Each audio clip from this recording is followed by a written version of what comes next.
খেজুরের পাটালি গুড় তৈরিতে ব্যস্ত সময় পার করছেন যশোরের শার্শা উপজেলার গাছিরা। দেশের গণ্ডি পেরিয়ে এখানকার তৈরি নলের গুড় যাচ্ছে ইতালি, আমেরিকা, মালয়েশিয়া সহ বিভিন্ন দেশে। আবার দেশীয় বাজারেও ভালো দাম মেলায় খুশি তারা। তবে গাছ সংকটের কারণে চাহিদা অনুযায়ী রস না পাওয়ার আশঙ্কা অনেক গাছের। বেনাপোল প্রতিনিধি নজরুল ইসলামের তথ্যচিত্রে সুলাইমান কবিরের রিপোর্ট। টানা তৃতীয়বার অর্জন করেছে দেশের সেরা সুপার ব্র্যান্ড স্বীকৃতি বসুন্ধরা টিস্যু।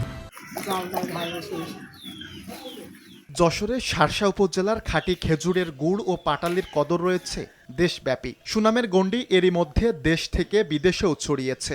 বর্তমানে শার্শার নলেন গুড় রপ্তানি হচ্ছে আমেরিকা, মালয়েশিয়া, ইতালি, সিঙ্গাপুর, ভারতসহ বিভিন্ন দেশে। এবছর শার্শা উপজেলার ৫ শতাধিক গাছই খেজুরের গুড় তৈরির সঙ্গে যুক্ত আছেন, যাদের অনেকেই আবার অন্যান্য এলাকা থেকে গাছ লিজ নিয়ে তৈরি করছেন খাঁটি গুড় পাটালি।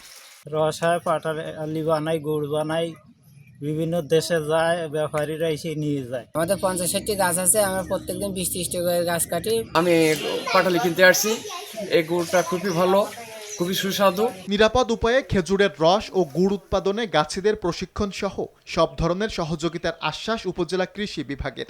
গাছিদেরকে বিভিন্ন সময় পরামর্শ দিয়ে যাচ্ছে কিভাবে নিরাপদ উপায়ে খেজুরের রস সংগ্রহ করবেন এবং গুড় তৈরি করবেন সে লক্ষ্যে।